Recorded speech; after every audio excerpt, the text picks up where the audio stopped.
ఇప్పుడే ఓటు వినియోగించుకొని రావడం జరిగింది.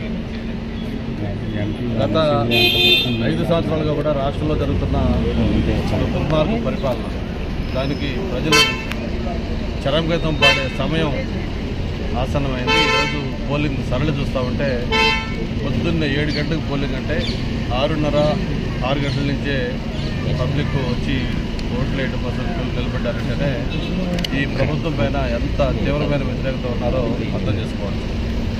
నాకు నిన్న సాయంత్రం ఒక ఫ్రెండ్ ఫోన్ చేశాను, సార్ నేను just landed in Vizag sir అంటే, అదేంటిది అమెరికా కదా అంటే, లేదు sir all the way 9,000 kilometres నేను ఫ్లై అయ్యి జస్ట్ ఓటు వేయడం కోసం నా ఓటు సాగర్ నగర్లో ఉంది, నేను మీకు ఓటు వేయాలి, పార్టీకి ఓటు వేయాలని చెప్పి రావడం జరిగింది.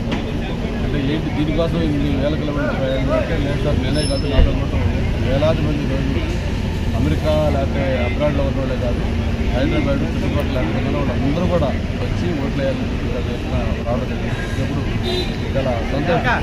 మనం కూడా చూసాం నిన్న మొన్న హైదరాబాద్ నుంచి మొత్తం ఆంధ్రప్రదేశ్కి వస్తున్న పబ్లిక్, అది బై రోడ్ కావచ్చు, ట్రైన్స్ కావచ్చు, ఫ్లైట్స్ కావచ్చు, ఎన్ని మార్గాలు ఉన్నాయో ట్రాన్స్పోర్ట్, అన్ని మార్గాల ద్వారా కూడా వేలాది మంది అంటే టోల్ గేట్స్ దగ్గర గంటల తరబడి వెయిట్ చేసి తీసుకొస్తూ ఉంది. అంటే గతంలో మనం చూసేవాళ్ళం సంక్రాంతి పండగకి ఇలాగా హైదరాబాద్ మొత్తం ఖాళీ అయిపోయి నిర్మానుష్యంగా తయారీ వచ్చేవాళ్ళం. అంతకంటే ఎక్కువ సంఖ్యలో ఈసారి ఓట్లు వేయాలి. అక్కడ కూడా యాక్చువల్గా ఓటింగ్ ఉంది, తెలంగాణలో కూడా ఈరోజు ఓటింగ్ ఉంది ఎంపీ ఎలక్షన్. అయినా సరే మాకు అక్కడ అది కాదు ఇంపార్టెంట్, ఇక్కడ ఆంధ్రప్రదేశ్లో ఈ దుర్మార్గ పరిపాలనకు ఒక ఫుల్ స్టాప్ పెట్టాలి, మేము ఖచ్చితంగా ఓటు వినియోగించాలని చేసిన వాళ్ళంతా రావడం జరిగింది. లాస్ట్ 1 వీక్లో అయితే ఎలక్షన్ మొత్తం కూడా చూసిన తర్వాత నాకు ఈరోజు జరగబోతున్న ఎలక్షన్లో వన్ సైడ్ ఒక ల్యాండ్ స్లైడ్ వ్యక్తి తోటి తెలుగుదేశం పార్టీ కూటమి గెలవబోతా ఉంది. ముఖ్యంగా గత కొద్ది రోజులుగా బీజేపీ అగ్రనాయకులు నరేంద్ర మోడీ గారు, అమిత్ షా గారి వాళ్ళ పర్యటనలు, వాళ్ళు ఇచ్చిన స్పష్టత, దాంతోపాటు ఇటీవల జరిగిన పరిణామాలు, ల్యాండ్ టైటిలింగ్ యాక్ట్ లాంటి కొత్త చట్టాలు, ఏదైతే ప్రజల యొక్క హక్కులు, వాళ్ళ యొక్క మనోభావాలు దెబ్బతినే విధంగా చేస్తున్న కొత్త చట్టాలు కావచ్చు, వీటన్నిటితో పాటు ప్రధానంగా చంద్రబాబు నాయుడు గారు, పవన్ కళ్యాణ్ గారు కలిసి చేసిన విస్తృతమైన ప్రచారం, ఇవన్నీ కలిపి ఈరోజు వైఎస్ఆర్ పార్టీకి పూర్తిగా భూస్థాపితం చేసే విధంగా ఈరోజు ఎన్నికలు జరగబోతా ఉన్నాయి. నాకైతే నేను 4 రోజులుగా ప్రజల్లో ఈ ప్రచార నిమిత్తం చూస్తూ ఉంటే ఎక్కడికి వెళ్ళినా కూడా ఒకటే స్పందన, బ్రహ్మాండమైన ఆ పాజిటివ్. గతంలో ఎన్టీఆర్ గారు పార్టీ స్టార్ట్ చేసినప్పుడు ఎలాగుందో అలాంటి స్పందన ఈసారి మనకు కనిపిస్తూ ఉంది. అంతేకాదు మొన్నే పోస్టల్ బ్యాలెట్ ఎంప్లాయీస్ సంబంధించిన ఇవన్నీ కూడా ఓటింగ్, ఆ ఓటింగ్లోనే ఈ ఇండికేషన్ అంతా రావడం జరిగింది. ఏదైతే 80-90% అబవ్ ఓట్లు తెలుగుదేశం పార్టీకి ప్రవర్తనలు పడ్డాయని కూడా మనకు ఆ ప్రాథమిక అంచనాలు కూడా తెలుస్తూ ఉన్నాయి. ఈ విధంగా ఎక్కడ చూసినా కూడా ఆ తెలుగుదేశం పార్టీ ఓటమి వేవ్ స్పష్టంగా కనిపిస్తూ ఉంది. రేపు 4వ తారీఖు ఏదైతే కౌంటింగ్ ఉందో, కౌంటింగ్ రోజు సాయంత్రం 5 గంటలకి జగన్మోహన్ రెడ్డి గారు తన ముఖ్యమంత్రి పదవికి రాజీనామా చేస్తూ గవర్నర్ గారు కలిసి లేఖిస్తారు.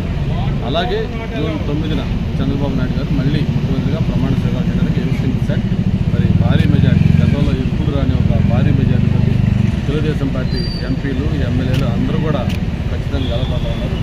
మరి ఇన్ని రోజుల పడ్డ కష్టానికి ఈరోజు మనకి ఫలితం రాబోతుంది కాబట్టి మొత్తం తెలుగుదేశం పార్టీ కుటుంబ సభ్యులకి, అలాగే మిత్రపక్షమైన జనసేన, బీజేపీ అందరూ కూడా మనస్ఫూర్తిగా అభినందనలు తెలియజేసుకుంటూ సాయంత్రం దాకా పోలింగ్ కంప్లీట్ అయ్యేదాకా కూడా అందరూ అప్రమత్తంగా ఉండాలి. ఎందుకంటే వాళ్ళకి వైఎస్ఆర్ పార్టీ వాళ్ళకి అర్థమైపోయింది, ఏదో ఒక రకంగా గొడవలు సృష్టించాలనో లేకపోతే దీన్ని ఎలక్షన్ వాయిదా వేయాలనో రకరకాల ప్రయత్నాలు చేస్తారు.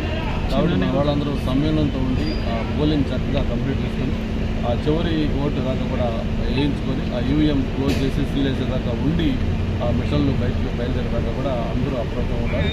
ఏదైతే మనం ఒక లక్ష్యం పెట్టుకున్నామో ఆ లక్ష్యం నెరవేరే రోజు ఈరోజు, అందుకని అందరూ కూడా అప్రమత్తంగా ఉండి మంచి ల్యాండ్ స్లైడ్ కూటమిని గెలిపించాలి. మళ్ళీ రాష్ట్రానికి పూర్వవైపు వచ్చే విధంగా అందరూ కూడా ఇందులో పాల్పంచుకోవాలని చెప్పి మరొకసారి అప్పీల్ చేస్తున్నాం.